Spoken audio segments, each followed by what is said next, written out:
There are a number of reasons why I'm child-free. Like, I like sleep. I like money. I don't like sharing my Legos. But one big reason is that I see that there are about 1 billion different ways that a parent can really screw up their kid without even noticing. And that's a responsibility I just don't want to take on. For instance, check out this clip from Fox News host Jesse Waters, where he had his mom on the show. Okay. Do not tumble into any conspiracy rabbit holes.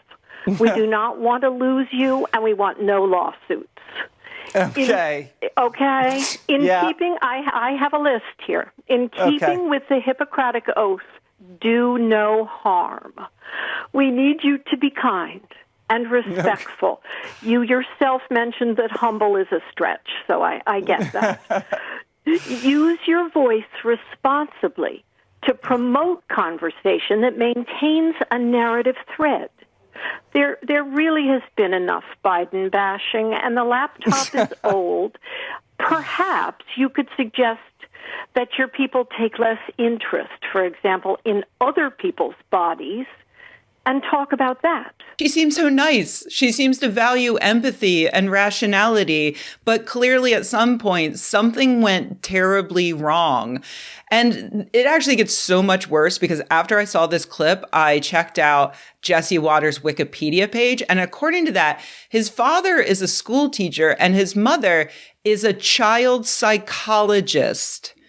And they still raised this guy. Are you legal or illegal? Are you a legal immigrant? Are you ashamed you're on food stamps at all? Terrorists are giving you guys a bad rap. When people hear the word terrorist, they automatically think Muslims. There is a reason for that. Did you guys invent tequila? I like these watches. Are they hot? You guys working right now? Is your dad around? Mom and dad in the picture? Was it hard to cross the border? Don't overstay your visa, okay? You can stay. For now. Meanwhile, my polite Christian conservative parents raised this loud, obnoxious atheist progressive. Like, you just can't win. I'm thinking of all of this because of a new study that found, according to the marketing, children of highly religious mothers are more likely to internalize their problems. I saw this because, of course, it hit Reddit. In other words, mama does not have a clue about communication and religion is fucking stupid and you kidding thought that was already known by all. And yeah, I'll admit that my first thought was along these same lines. Like, yeah, highly religious parents, their children don't feel safe communicating with them. So they end up internalizing things and then they get anxiety and depression. That makes sense. But you all know by now that if my first thought about something was right, I wouldn't bother making a video about it because that's boring. Being right is boring. Be wrong. It's more fun because that leads to learning. So let's learn. The study is titled Examining the Role of Maternal Religiosity in Offspring Mental Health Using Latent Class Analysis in a UK Prospective Cohort Study. And it was published recently in the journal Psychological Medicine.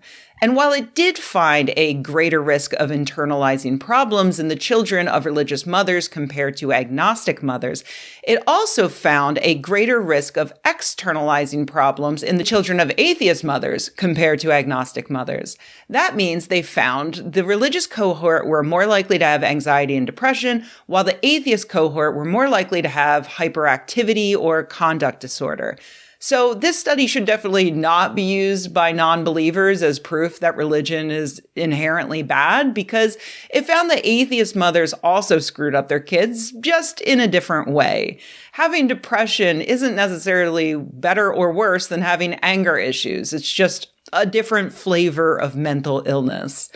On to how they actually performed the study. They used an existing database of surveys, which as always is a little red flag with a study that's not pre-registered because it means there's a whole lot of existing data that you can go through and just find interesting blips.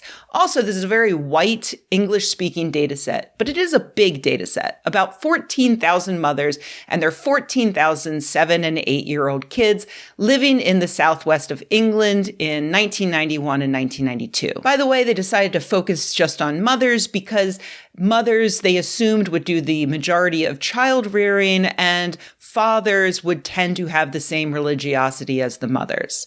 So don't think that this is just blaming the mothers. They just did that to make things easier. A lot of this type of research uses very simple identifiers to distinguish between religious, agnostic, and atheist subjects, something that I have criticized in the past because I think people's personal beliefs are very complicated and they might differ from the labels that they apply to themselves and the way that they live their lives. But this study used latent classes of maternal religiosity, which uses a set of observed variables and the conditional probability of responding in a particular pattern to those variables to probabilistically assign participants to a mutually exclusive unobserved group. That's the latent class. Those groups in this case are highly religious, moderately religious, which are pretty self-explanatory, agnostic, which in this case means someone who is unsure whether or not a God exists and whether or not they would ask a God for help. And I know that's not the most philosophically or historically accurate definition for agnostic, but it's the definition used for these groups, so we can accept it. And then there's atheists, who are defined as the people who categorically deny the existence of a God and would not ever pray to a God for assistance. The mental health measures were not based on clinical information, but on self-reports from the children, as well as reports from the mothers about the children. And that last one is super important because it means we aren't just talking about religious parenting leading to children being more likely to have depression or anxiety. We're talking about that, but also maybe we're talking about religious parents being more likely to suspect that their children have problems like depression and anxiety. Atheist parents, in turn, might be more likely to have kids with hyperactivity and other disorders. Or /and atheist parents might be more likely to think or notice that their kids have those problems. For instance, imagine two kids who both have depression. One kid's Christian mother notices and gets him into therapy. The other kid's atheist mother dismisses it as the natural reaction to the current state of the world. The study authors discuss these possibilities. They write that religious mothers might be more attentive toward their kids due to their higher expectations of their child's morals, an increased likelihood to perform parental monitoring activities, and to be more engaged in their child's life, which is great. But they also note that children of religious parents also perceive their parents to be more controlling, which could in turn lead to more internalizing and externalizing problems. Combined, this suggests that a degree of monitoring or control is healthy and may lead to more attentive parenting. But when it is perceived to be excessive, it can be a stressor to the child. The authors also note that maybe the children of religious mothers have more problems like anxiety and depression because they're also religious, which isn't shocking considering that they were 7 or 8. And this might make them more prone to rumination, which is repetitive negative thinking, which can lead to depression. They point out that there are fewer hypotheses for why atheist parents have kids with a higher risk of externalizing problems, but they suggest that maybe it's because atheists have a more external worldview looking outward rather than inward, and thereby encouraging kids to lash out to the outside world rather than lashing inwardly. In other words, there are no solid answers here, only more questions. Religious belief is complicated, and the way we raise kids is complicated. It's certainly possible, even likely, that a parent's religious beliefs affect the way they interact with their kid, but that can be positive, negative, and neutral. And I say that as someone who is an atheist, who thinks that overall religion is a net negative for humanity. Despite that, individuals can use the tool of religion for good or evil.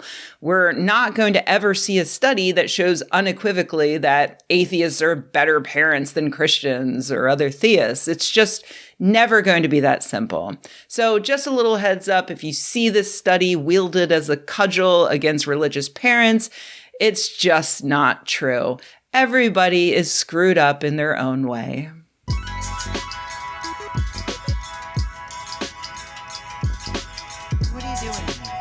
Hey everybody, thanks for watching. If you enjoyed this video, please give it a like. If you loved the video, please subscribe. And if you think the world could use more videos like this and you happen to have a few bucks laying around, head to patreon.com/Rebecca and join an awesome community of nerds like the people whose names you see on the screen right now. Thanks.